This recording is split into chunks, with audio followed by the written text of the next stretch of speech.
Bueno, estamos grabando ya, si no me equivoco. Si no me equivoco. Estamos grabando ya, espero no hacer ninguna chapuza. De todas formas, como hay sesiones de viernes y de sábado, si la del viernes no queda grabada, entonces el sábado hay una segunda oportunidad. Bien.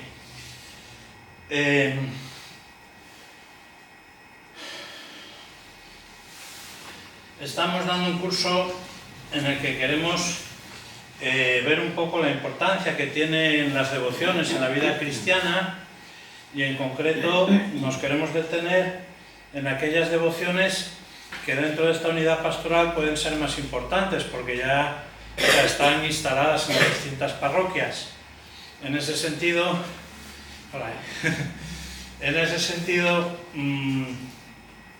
el curso también quiere coger los textos, los originales que hay, en algún caso a lo mejor hay que adaptarlos un poco a los tiempos actuales, y ponerlos en digital y en papel para que no se pierdan. Es un patrimonio religioso que no queremos que se pierda. Os decía que, al igual que aquella idea que tenía Pepe el Ferreiro con el Museo Etnográfico, que no solo es recoger cosas para que no se pierdan, sino que se puedan utilizar. Bueno, si podemos mantener las devociones que están en marcha, pues muy bien, y si alguna pues se va quedando por el camino, ¿qué vamos a hacer, no?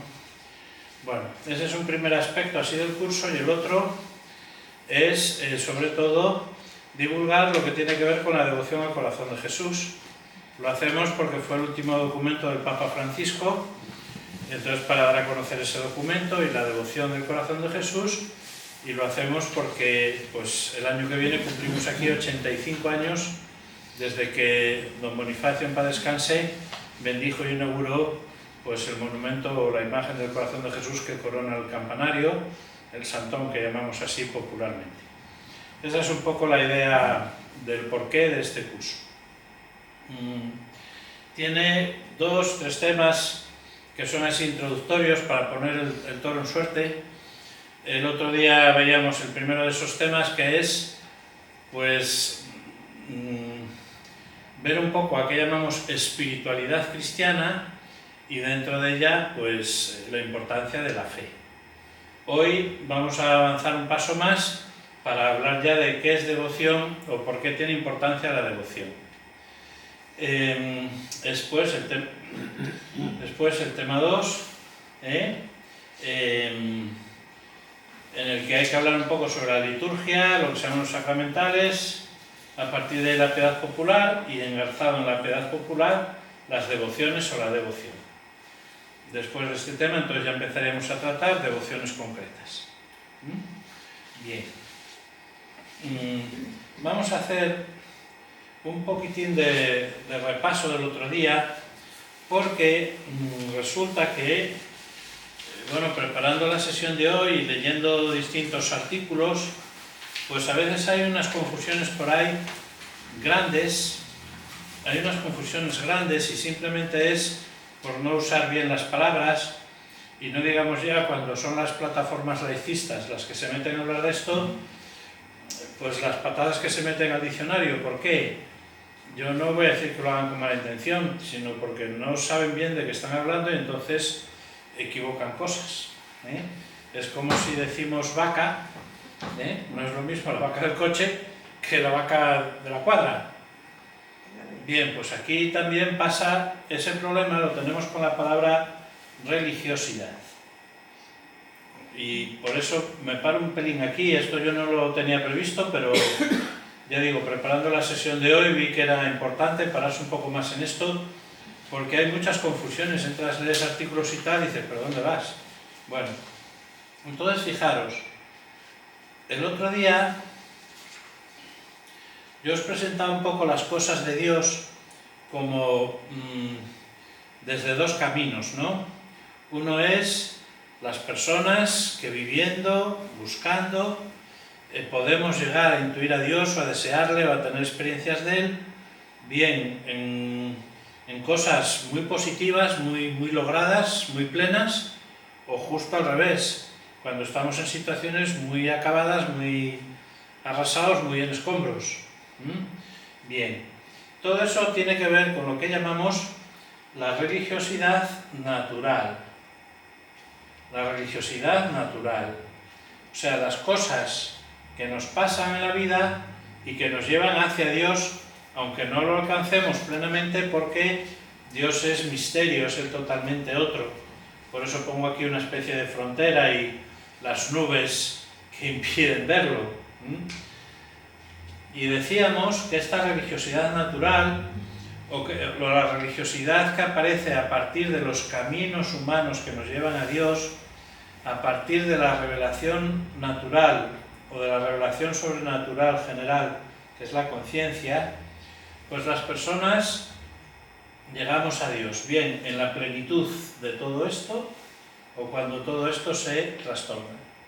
Entonces se llama religiosidad a esta dimensión concreta de la espiritualidad o del corazón humano, de la interioridad humana, que hace referencia a Dios. Vamos a decirlo así, el sentimiento hacia Dios. En el siglo II apareció un hombre llamado San Justino. En el siglo II, a principios del siglo II, el cristianismo todavía tenía muy poca representación dentro del Imperio Romano, que era más o menos el mundo conocido porque el lejano oriente iba a su bola, iban por otro lado. Bien, y las Américas, ellas también iban a su bola. Iban de la mano de los vikingos, así que los de Cudillero ya estaban allí dando brasa.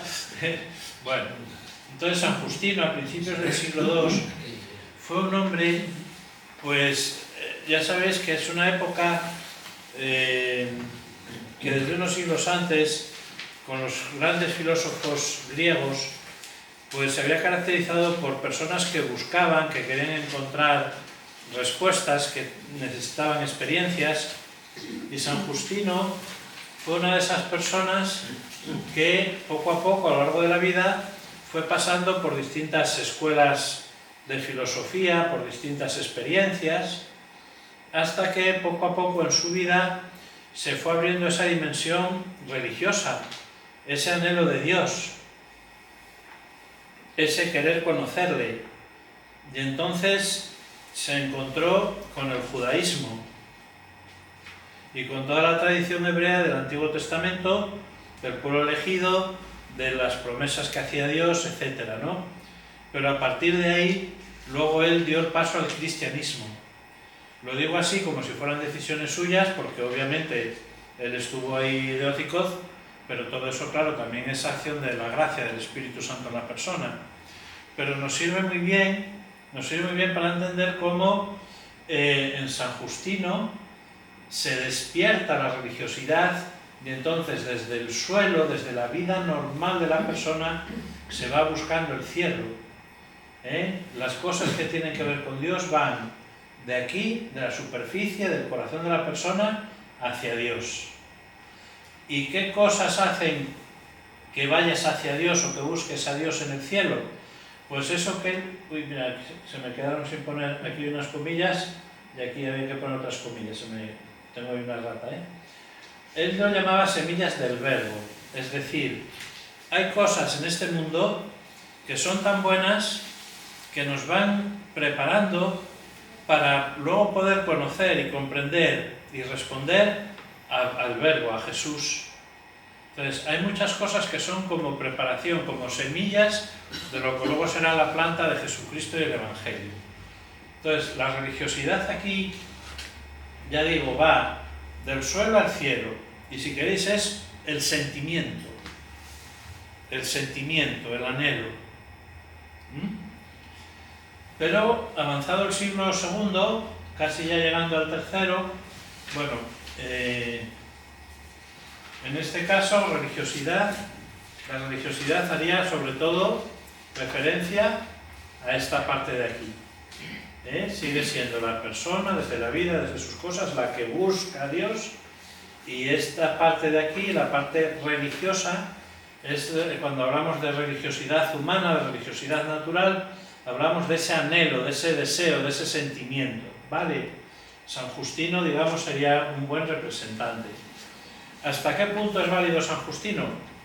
Pues es válido hasta el punto que una vez que él se convirtió al cristianismo, se dedicó a defender, de aquella todavía no estaba el credo niceno-constantinopolitano, ahora en noviembre se cumplen 1700 años de ello. Estaba el credo sencillo, el credo de los apóstoles. Bueno, pues San Justino se dedicó a defender por escrito los artículos del credo de los apóstoles, lo cual le granjeó muchos enemigos, y al final murió mártir. Pero es una persona que da testimonio de la fe, de la esperanza y de la caridad en el martirio, desde luego fiable es.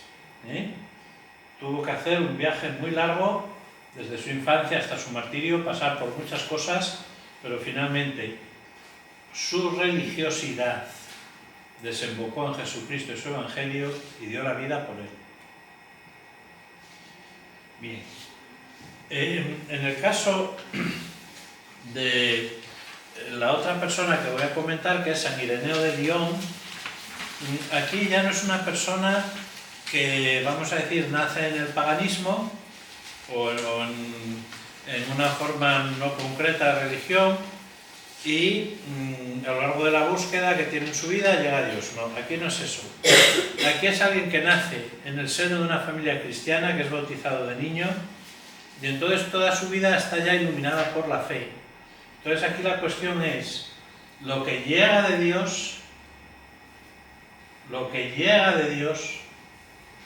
afecta a la dimensión religiosa de la persona, que le responde mediante la fe, pero que luego también expresa y manifiesta todo eso hacia el exterior en toda una serie de actos. Pues vamos a rezar juntos, vamos a celebrar misa, vamos a sacar adelante Cáritas, vamos a hacer no sé qué de manos unidas, vamos a hacer catequesis, vamos a hacer una procesión. Aquí, por religiosidad, no se entiende la dimensión estrictamente religiosa de la persona.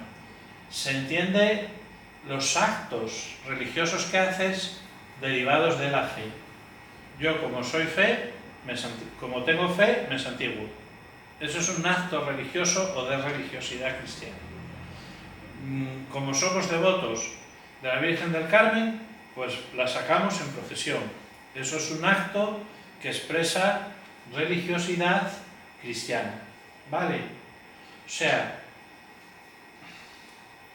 en el caso de San Ireneo de Lyon, la religiosidad es cómo tú expresas todo lo que te llega de Dios, todo lo que viene desde el cielo hacia ti, cómo expresas con obras, con palabras, tu fe. Si la otra forma de entender la religiosidad es sentimiento, estos son hechos, obras, manifestaciones. ¿Se entiende? Yo, por ejemplo, puedo tener un sentimiento enorme ante Jesús crucificado, esa sería la religiosidad de San Justino, pero yo puedo cantar el Miserere o rezar un Vía Crucis precisamente para expresar ese sentimiento. Eso es lo que llamamos aquí religiosidad.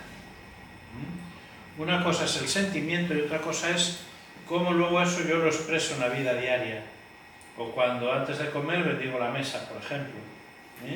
Al bendecir la mesa no estamos hablando del sentimiento que tú tienes hacia Dios o la gratitud que tienes por tener cosas de comer, sino en el acto concreto de bendecir la mesa con una oración determinada, o a veces antes también, pues cuando se iba a empezar a cortar la hogaza de pan o lo que sea, se marcaba así con un cuchillo y se hacía una cruz, o esas cosas. ¿Vale?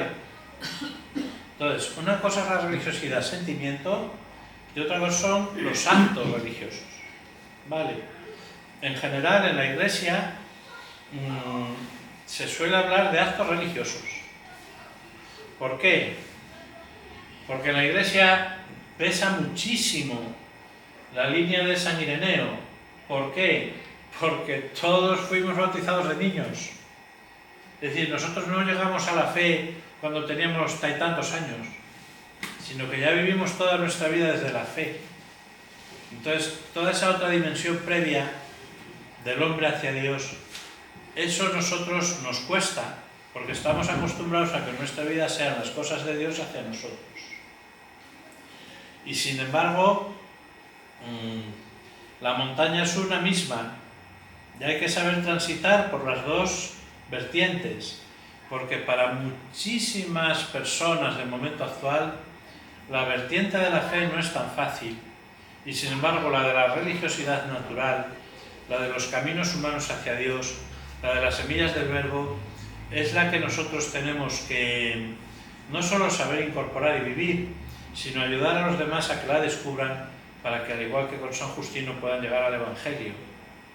O sea que cuando se habla de nueva evangelización, mucho antes de decir la señal del cristiano es la Santa Cruz, hay que ayudar a las personas a descubrir que hay un Dios, y a que en su corazón haya un anhelo, una ilusión por ese Dios. A partir de ahí sí, viene Jesucristo, y con la mano de Jesús la Iglesia. ¿Me expliqué? ¿Se entiende lo que quiero decir? Ya digo, insisto en esto, que no estaba previsto inicialmente, porque leyendo una serie de cosas por ahí por internet, yo vi confusiones y errores, digo, vamos a dejarlo claro. Sobre todo porque en algunos de los foros donde aparecen las confusiones eran de plataformas laicistas, ¿no? Entonces, a la hora de hablar con alguien que apoye el laicismo militantemente, tenemos que ver un poco cómo está usando él o ella las palabras, porque a lo mejor nos pasa precisamente como en el concilio de Nicea, de se armó la de Dios es Cristo, porque resulta que los cristianos de tradición latina usaban unas palabras para decir que Jesús era Dios hecho hombre, y los cristianos de tradición griega usaban otras palabras, pero los dos estaban diciendo lo mismo, pero como eran palabras distintas, entonces cogieron, como los obispos llevan callao, pues el callao no era para apoyarse, era para atizar al otro. De ahí viene esa expresión, se armó la de Dios es Cristo, por las discusiones, pero dándose con el callao unos con otros. Bien. Vale, pues nada, esto por dejarlo claro, y si os da un poco la lata, pues pasáis de ello. A ver. Oye, cariño, si antes estabas funcionando bien, ¿por qué ahora te pones metido? Pues no sé. Vale. Avanzamos ya a lo que es más propio de hoy.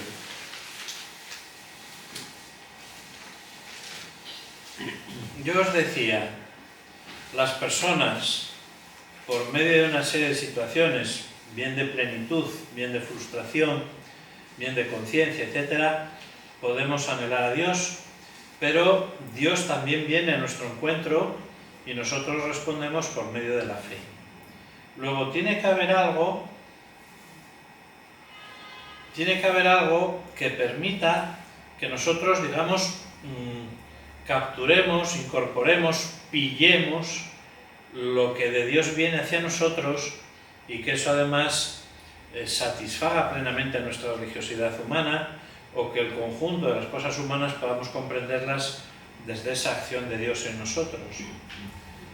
Dicho de otra manera, ¿cómo llega Dios a nuestra vida? Pues fundamentalmente, principalmente, bueno, desde luego está la conciencia siempre, ¿no? Pero principalmente llega por medio de la liturgia. Por medio de la liturgia. Nosotros no solo profesamos con el credo, dando testimonio de nuestra fe, el misterio de Cristo, no solo lo expresamos viviendo la comunión o haciendo obras de caridad o de servicio a los demás, también lo celebramos. Y sobre todo, es en esta celebración, no únicamente, pero sí principalmente, en esta celebración en la liturgia, donde, digamos, las cosas de Dios llegan a nosotros de forma más intensa. La liturgia es la participación del pueblo de Dios en la obra de Dios. Recibes la acción de Dios sobre el mundo y luego tú te conviertes en mediación o ayuda o transmisión de esa obra de Dios. Por medio de la liturgia, de la celebración, liturgia igual a celebración, vamos a decirlo así, Cristo continúa en su Iglesia, con ella y por ella, toda la obra que empezó en su vida pública, en su vida histórica, toda la obra de nuestra redención.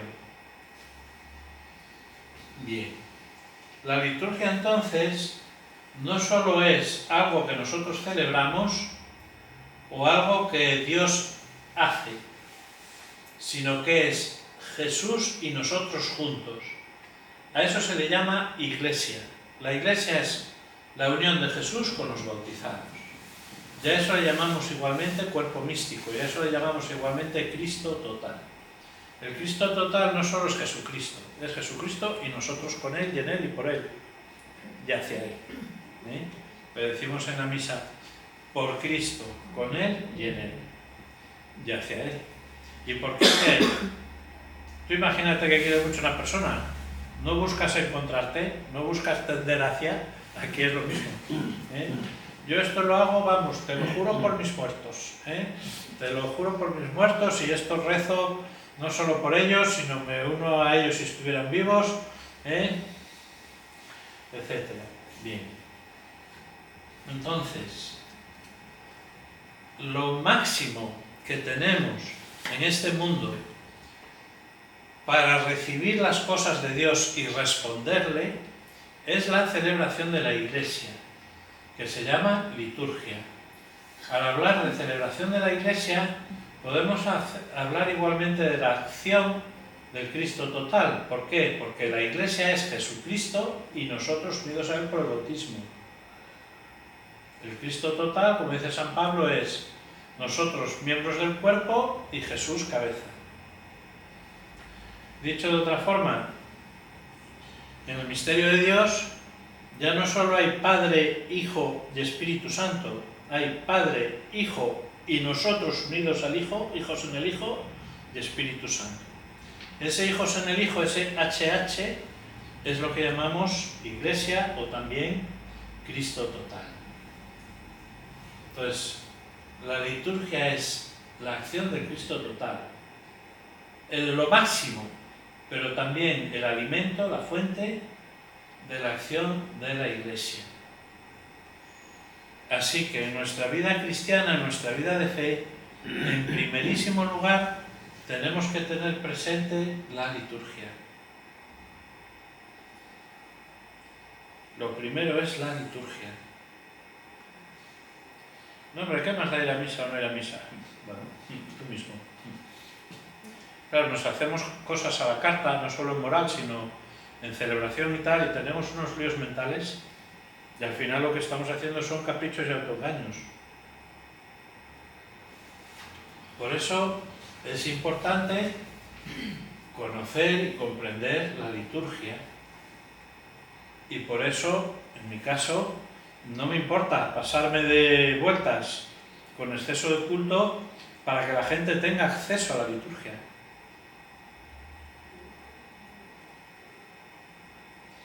Aunque luego pues siempre hay alguna parroquia o algún día en que no llegas y no puedes celebrar, y bueno, pues fallaste una vez y entonces ya siempre habrá una persona que venga a decirte esto, es que el otro día no celebré.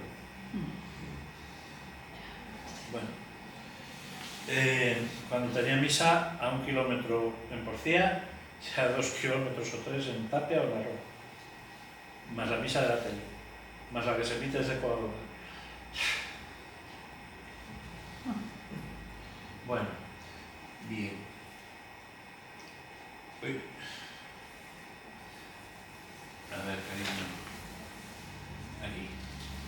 Entonces, ¿qué es la liturgia?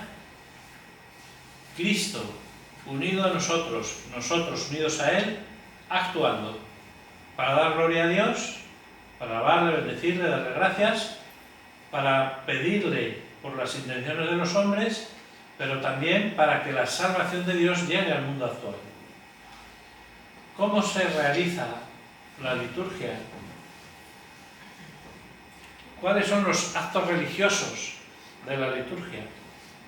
Pues fundamentalmente son 3. Los sacramentos, el año litúrgico y la liturgia de las horas.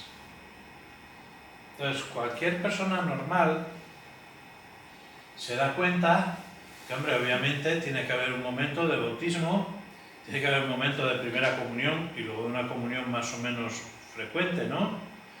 Tendrá que haber un momento también de reconciliación, de confesión. habrá un momento de confirmación. Hoy por la tarde, por ejemplo, pues un momento de unción de enfermos. Y luego, según la vocación a la que sea llamada cada persona, con frecuencia hay un momento de matrimonio, del sacramento del matrimonio, o por ejemplo en mi caso del sacramento del orden sacerdotal. O sea, en nuestra vida los sacramentos están presentes. Además van unidos a las etapas, a los ritmos y a los momentos de la vida, conforme pasa el tiempo. Y como dejó dicho el Concilio de Trento, para siempre, esto es muy importante, para siempre, hay 7 sacramentos, ni uno más ni uno menos. Y todos los fundó Jesucristo. Los sacramentos no están originados o fundados por la Iglesia. Están fundados, queridos, por Jesús. Porque es la forma en que Él llega a nosotros. En los niños que están haciendo la iniciación cristiana, dice, Dios nos ayuda por medio de Jesús, porque las cosas de Dios nos resultan difíciles. ¿Y cómo nos ayuda Jesús? Pues igual que nosotros ayudamos a otra persona, con palabras buenas y con obras buenas. ¿Cuáles son las palabras buenas de Jesús? Pues sus enseñanzas, o para nosotros la lectura del Evangelio. ¿Y cuáles son las obras buenas de Jesús? Pues en su vida histórica, a las personas a las que iba ayudando y tal. Pero aquí y ahora, Dios nos ayuda por medio de Jesús con obras buenas que son los sacramentos. Los sacramentos son las obras buenas de Jesús para ayudarnos por lo que a Dios se refiere. Y como aquí no estamos en iniciación cristiana, sino un poco más adelante, ya lo podemos decir directamente. No son solo las obras buenas, son las obras santas y sagradas de Dios ayudándonos por medio de Jesús. De entre esas obras, el tope, el culmen, lo máximo que Dios es capaz de hacer en nuestro favor y en nuestra ayuda es la misa, es la Eucaristía, el sacrificio eucarístico, es la misa. Y toda la liturgia de la Iglesia, toda la acción del Cristo total, toda la forma en que nosotros vivimos nuestra fe, todo tiene su centro y su culmen en la misa. Y es lo más de lo más. Por lo tanto, tenemos que aprender a conocer un poco también qué es la misa y a vivirla. Que aquí solemos tener muchísimas carencias también. No se puede llegar a misa un minuto antes de que empiece el cura, o un minuto, 2 o 3 después de que empiece el cura. Hay que ir con un poco de tiempo, un poco de calma, silenciarse y meterse en lo que se va a celebrar. Que no estás en lo que celebras. Bien. Hay que comprender cada una de las partes que tiene la misa, hay que comprender las oraciones, los prefacios, las plegarias eucarísticas. Aquí, vamos a ver, hubo épocas en mi vida, antes de ir al seminario, hubo épocas en mi vida que yo iba a misa con normalidad y era una persona, en fin, que devota y piadosa, y más o menos entraba en la misa. Hubo otras épocas que, bueno, estabas en misa, pero, en fin, estabas ahí para decir presente y poco más. No me enteraba de nada. Pero no es hasta que me ordené sacerdote que pude entrar en la misa de una forma muchísimo más intensa. Esa es un don, una gracia que tenemos los sacerdotes. Por el ejercicio de nuestro ministerio entramos más profundamente en la misa, en la celebración. La vivimos más profundamente, la comprendemos mejor. Incluso siendo sacerdote, si estoy así entre el pueblo fiel, en vez de estar en el altar presidiendo la celebración, me entero menos de la misa que si estoy en la celebración. El presidir la Eucaristía, claro, requiere un esfuerzo, pero te da muchísima más riqueza de fe y de celebración. Cada vez, mira que podría decir, jolín, pues estoy refalfiado ya de misas, estoy hasta arriba de misas, ¿no? O sea, mañana no sé si me tocan 8, no sé cuántas, el domingo 5 o 6, y así un día y otro, y no sé qué y tal. Pues no. no estoy refalfiado, al contrario. Hola, ¿qué pasó? Vale. Al contrario, cada vez con más ganas, con más intención, Es verdad que, claro, llega un momento que puedes ir cansado, o un día tienes un problema, una preocupación y la cabeza pues está lo que sea, o un día pues te enfadas y cuesta mucho. A mí me cuesta mucho celebrar la misa si estoy enfadado. De hecho, aquí hay veces, unas cuantas veces en estos 6 años, que estuve a punto de parar la misa en seco. Es decir, lo siento, pero no sigo celebrando.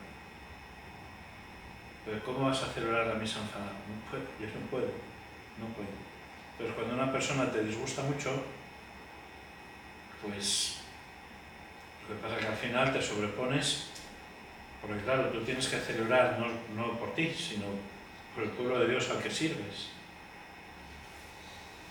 Bien, entonces la primera cosa, o sea, si tú eres consciente que lo central y primerísimo de tu vida es la fe, como decía San Pablo hoy, en la carta a los romanos, pues la forma en que yo alimento esa fe y la expreso y participo y permito que Dios esté en mí y de su mano lo llevo al mundo son los sacramentos y dentro de ellos la misa. La misa. Bien.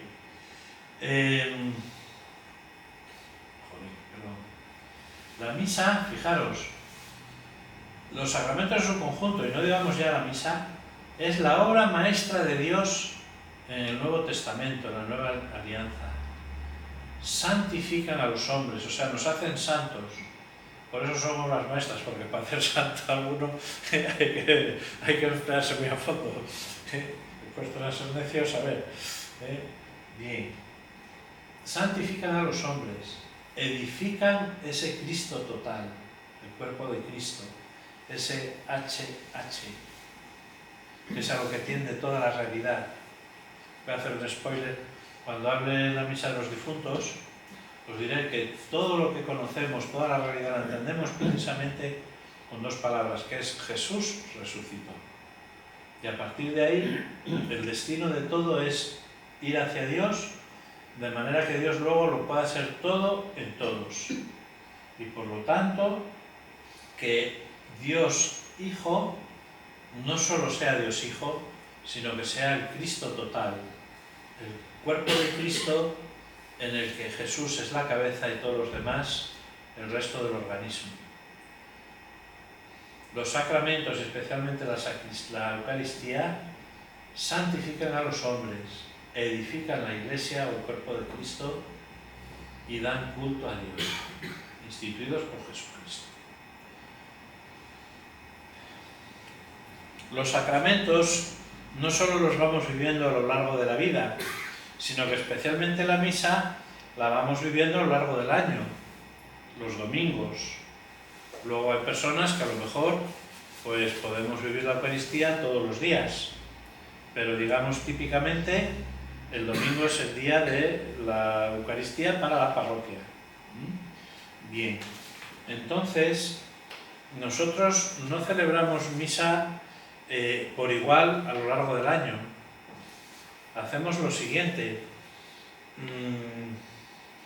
¿Quién fue la que más y mejor conoció a Jesucristo, más y mejor vivió con Jesucristo físicamente, pero también interiormente, en comunión interior? Pues fue la Virgen María. Entonces nosotros lo que hacemos es, de la mano de María, ir viviendo todo el proceso de fe que tuvo María a lo largo de su vida por medio de su Hijo Jesús. Y entonces por eso vivimos la Navidad, el nacimiento, vivimos la vida pública, vivimos la pasión y luego la resurrección, etc., ¿no? Entonces a eso le llamamos año litúrgico. A lo largo de un año vivimos lo que María vivió en toda su vida. Eso también tiene sus ventajas o sus cosas buenas, y es que no caemos o que nos evita caer en rutinas. ¿Por qué? Porque cada tiempo litúrgico del año tiene sus claves y entonces vas cambiando como de color. en la celebración. No solo el color litúrgico de la casulla, sino donde tú pones el foco, el acento. Y eso te evita caer en rutinas. Además, esto es otra cosa también bonita del año litúrgico, Cada vez que empieza el año litúrgico, que empieza con el primer domingo de Adviento, es como si Dios te diese una nueva oportunidad, y entonces inicias un nuevo año de relación con Él, no solo para fijar o recordar cosas ya previas, sino para ir descubriendo cosas nuevas, y también para que tu conversión sea cada vez mayor y mejor. En cristiano nunca te aburres, porque aunque lo hagas todo a tope y durante no sé cuantísimos años, siempre hay más y más y más y muchísimo más. Bien. Entonces nosotros vivimos la liturgia, celebramos la liturgia, nos unimos a Jesús para que sea el Cristo total el que actúe en el mundo por medio de los sacramentos y sobre todo de la Santa Misa, pero todo ello en ciclos anuales que llamamos año litúrgico, con los tiempos litúrgicos de Adviento, Navidad, tiempo ordinario, Cuaresma, Pascua, tiempo ordinario otra vez. Y por si fuera poco, aquí incluimos festividades muy concretas que son solemnidades de Jesús o fiestas o solemnidades de María, o a veces también de algún santo bueno. Y lo último, la liturgia se ve acompañada, los sacramentos del año litúrgico se ven acompañados, se ven preparados y luego reposados por medio de la liturgia de las horas, lo que antes se llamaba el breviario, que estaba en principio reservado obligatoriamente a las personas que tenían profesión religiosa y a los clérigos, a los sacerdotes. Hoy en día, afortunadamente, pues sí, hay personas que tenemos, digamos, obligación o promesa, pero la liturgia de las horas está absolutamente abierta a todo el mundo, y cuantas más personas, mejor. Esta es una de las cosas, por ejemplo, yo no sabía lo que era esto ni de coña cuando fui al seminario. Ni siquiera sabía lo que era un breviario. Yo veía a los curas a veces con una cosa negra ahí en la mano, sabe Dios. Digo, ¿será un estuche para llevar los óleos para la unción de enfermos o para llevar un crucifijo, la comunión en enfermo, algo así? Y no sabía ni lo que era el breviario, ni la liturgia de las horas. Decían, bueno, es que los que están en conventos madrugan mucho y tienen que levantarse temprano para rezar maitines. Digo, pues no sé qué será eso de maitines. Bueno, o sea, yo no sabía nada. Tuve que aprenderlo todo en el seminario. Y esto, desde luego, cambió totalmente mi mundo interior. Toda mi interioridad, toda mi espiritualidad la cambió, pero para bien, pero ¿de qué manera? ¿De qué manera? Una forma de entenderlo así sencilla es, ¿cómo preparo yo la misa? Pues rezando las horas previas a la misa, normalmente de laudes, o el oficio de lectura, o alguna de las horas intermedias. ¿Y cómo reposo yo luego la misa y doy gracias? Pues rezando las vísperas o las completas al acabar el día. O sea, las horas acompañan a la Eucaristía, la preparan y luego le sirven para dar gracias. Se rezan más o menos cada uno cuando puede. Pero claro, tú no puedes decir, no, es que mira, la hora de tercia hay que rezar a las 9. Si entro a trabajar o entro a clase a las 8:30, ¿cómo voy a rezar a las 9? Imposible. También, si nos ponemos así flamencos, Jesucristo, ¿a qué hora murió? A las 3 de la tarde. A las 3 de la tarde hay que hacer la misa. ¿Quién puede celebrar la misa a las 3 de la tarde? Yo estoy ocupadísimo, tengo siesta. Pero bueno, bromas aparte, ¿no? Entonces hay que intentar rezar más o menos la liturgia de las horas, más o menos en las horas que corresponden. En general, para la mayor parte de la gente, el primer rezo son las laudes, que son el rezo de por la mañana, pues cuando te levantas. Cuando te levantas y echas un poco de agua a los ojos y tal, pues rezas y rezas laudes. Y las vísperas son pues, por la tarde. Aquí deberíamos rezarlas junto con la misa o al acabar la misa. Pero hay otra gente que a lo mejor la misa por la mañana, a la 1, por decir, y entonces rezar por la tarde las vísperas, pues cuando puede. ¿Cuándo me llegan los chavales del cole y de las actividades extraescolares y no sé qué? A las 7, pues rezo las vísperas a las 6. Bien. En la liturgia de las horas, que fundamentalmente es un rezo de himnos y de salmos, con alguna petición y luego el Padre Nuestro, etc., es la esposa la que habla al esposo, la iglesia la que habla a Jesús. Pero además de eso es, bueno, cuando digo la iglesia tenía que decir los bautizados, los que hablan con Jesús.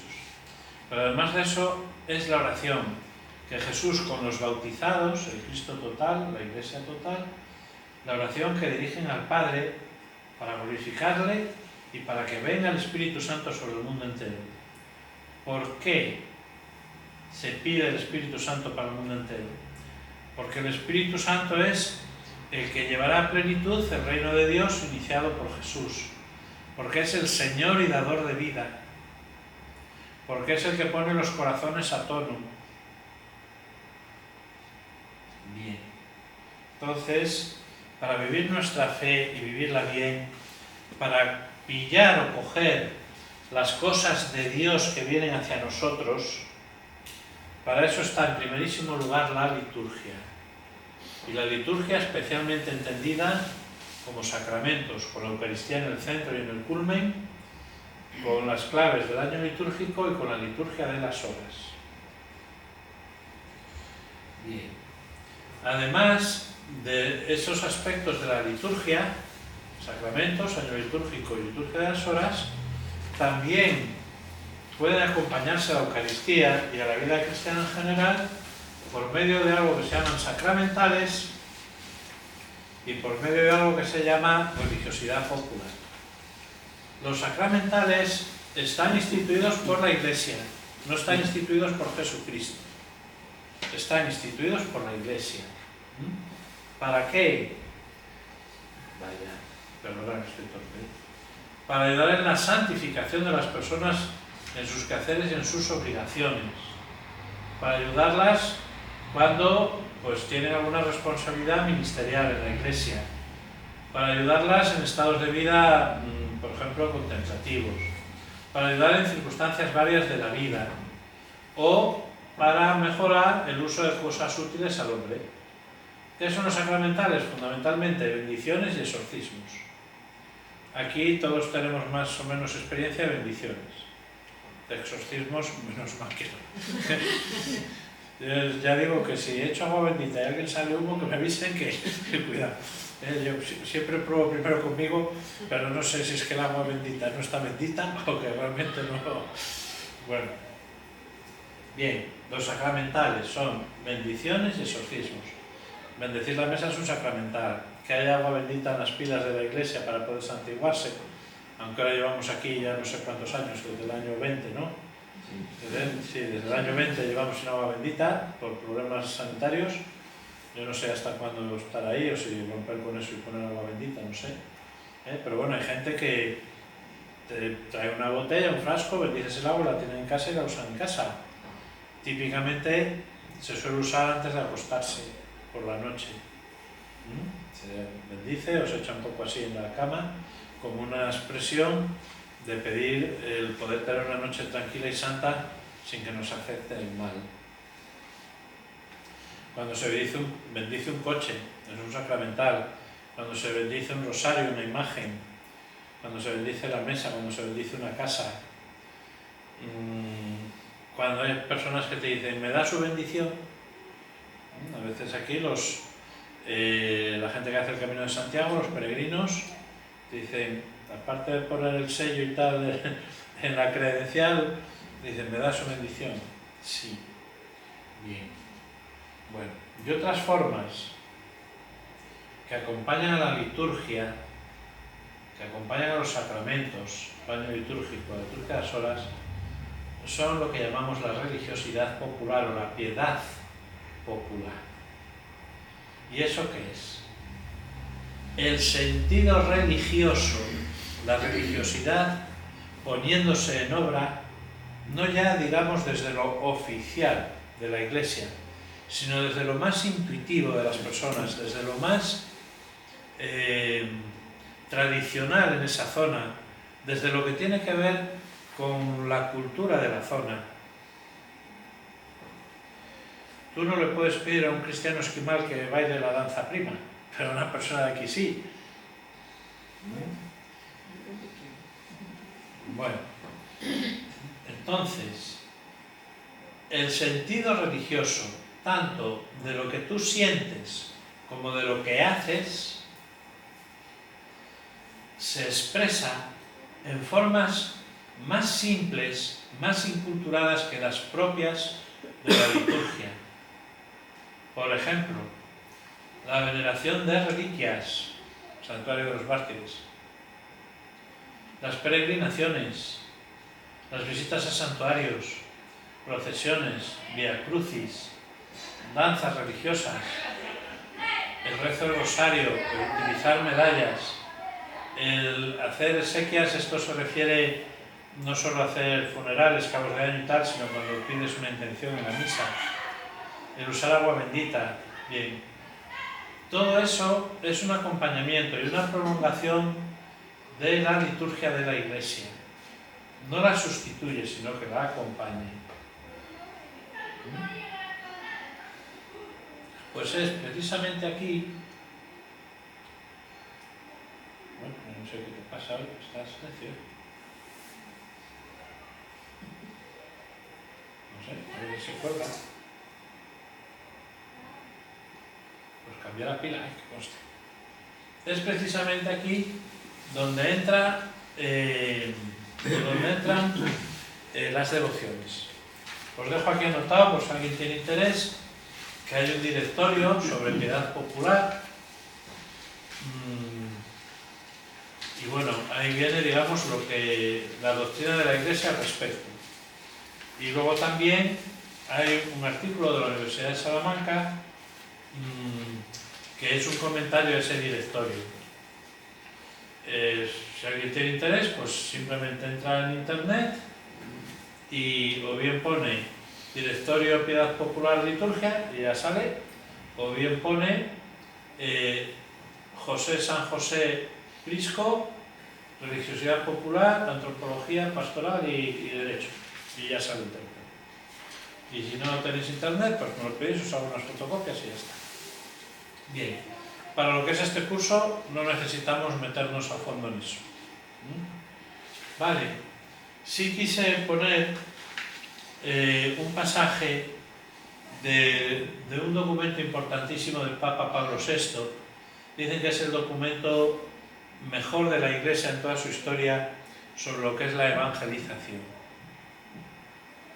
Y ese documento, en el número 48, en el 48 párrafo D, párrafo cuarto, nos dice, esto es precioso, que cuando está bien orientada la religiosidad popular, o sea, las devociones, sobre todo, bueno, mediante una pedagogía de evangelización y tal, contiene muchos valores. Refleja una sed de Dios que solamente los pobres y sencillos pueden conocer. Esto es guapísimo. Dice, no es que la gente cuanto mejor situada está en la vida, cuanto más estudios tiene, menos creyente es. Claro, ¿por qué? Porque hay una sed de Dios que solo los pobres y sencillos pueden conocer. Y si estás subido a la parra, entonces no te enteras de nada. Porque yo, como tengo una titulación, si tú pasaste por la universidad no pasó por ti, Esto una vez, bueno, a mí me lo contó la abuela, la vieja. Si llego a estar presente, tiro de navaja directamente. Pero tal cual, tiro de navaja. Viene una nieta a ver a la abuela Y bueno, están hablando de una serie de cosas, pues que la abuela no hay que dejar la casa para que venga con el novio a pasar el fin de semana, esas cosas y tal. Y entonces va la nieta y le dice, bueno, tú tendrías que callarte, abuela, porque eres una ignorante, no como yo que tengo una carrera.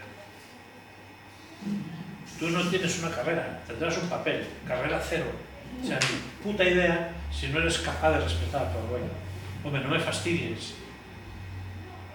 Es para tirar de navaja, ¿eh? Te da una patada en el culo y no entras más en mi casa.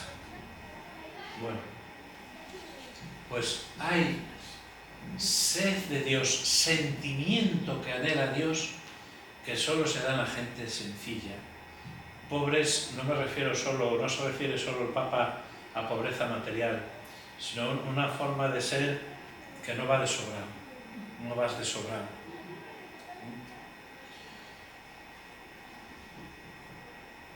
Hace capaz de generosidad y sacrificio hasta el heroísmo.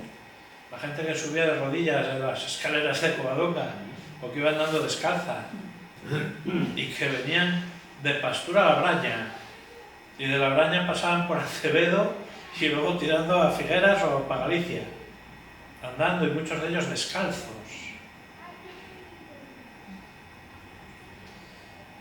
Cuando se trata de manifestar la fe se dan esas cosas. Comporta un hondo sentido de los atributos profundos de Dios, que Dios es Padre amoroso, providente, que su presencia es constante y que su amor también es constante. Por eso, a veces lo comento también, acabo enseguida, que ya escuché la campana. Yo digo, ya quisiera yo tener la fe que tenían mis mayores. A lo mejor mi fe es como la de ellos, o a lo mejor incluso mayor, y está más ilustrada. Pero claro, ellos tenían esto, que en mi generación ya se empezó a perder, y no digo ahora hasta qué punto se ha perdido de una forma brutal, alarmante, ¿eh? Ellos tenían esto, y es precioso cuando digo un alma blanca, ¿no? Las personas que en su corazón llevan todo esto como una forma viva, normal, en su interior. ¿Y tú para qué eres curar? ¿Por qué celebras misa? Porque esas personas hay que acompañarlas y alimentarlas, si no me muero. O sea, si por mi culpa esa gente se queda sin nada, ¿y qué es más importante, eso o ser ingeniero? Pues si Dios te llama por aquí, lo más importante es esto. No es que ser ingeniero. Bien. Engendra actitudes interiores que raramente pueden observarse en el mismo grado en quienes no poseen esa religiosidad. Paciencia, digamos resignación. Pero resignación cristiana. Fortaleza, templanza. Hoy en día le llaman a esto resiliencia, pero es una palabra que no la puedo ver ni en pintura. Sentido de la cruz en la vida cotidiana. Ofrecer cruces. Crucificarse con Jesús. Desapego. O sea, libertad frente a las situaciones y las cosas. Aceptación de los demás. Devoción. ¿Qué es la devoción?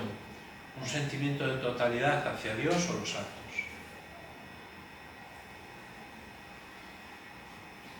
Teniendo en cuenta estos aspectos, llamamos gustosamente piedad popular a la religión del pueblo más que religiosidad. Las devociones son el conjunto que expresa toda esta piedad popular. Las devociones son los actos religiosos que expresan la piedad popular, que a su vez es toda la maravilla increíble del corazón de las personas que intenta vivir la fe. Luego,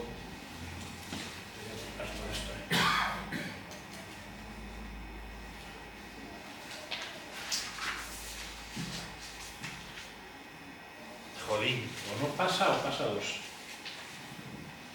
Vamos a ver. Ahora ya se fue la pantalla. Ah, para casa. Bueno, bien, entonces terminamos, ¿eh? Las devociones son todas esas formas de piedad popular que se refieren al amor, a la veneración, al fervor religioso que una persona siente, San Justino, religiosidad como sentimiento, hacia Dios, hacia la Virgen, hacia los santos, o hacia otros elementos sagrados, imágenes, por ejemplo. También se denomina devoción a las prácticas religiosas, la religiosidad no solo como sentimiento, sino lo que hace, como veíamos en San Ireneo, que no son obligatorias, pero que surgen voluntariamente desde ti, espontáneamente. Por lo tanto, las devociones conllevan el sentimiento profundo,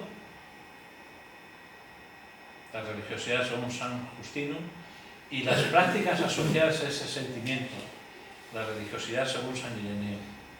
Y todo eso desde el encuentro entre la fe y la cultura local, o entre la fe y la simplicidad del corazón de una persona o de un pueblo.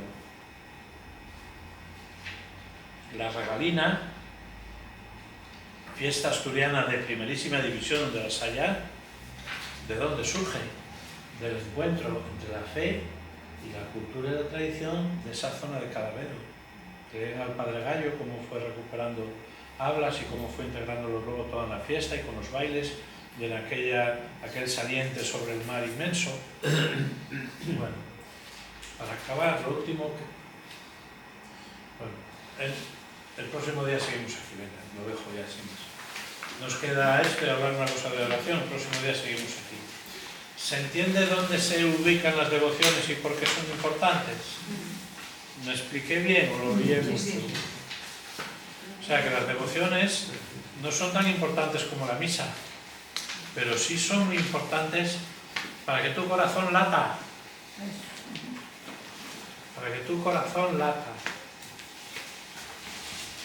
Pues nada, muchas gracias, muy amables. Gracias.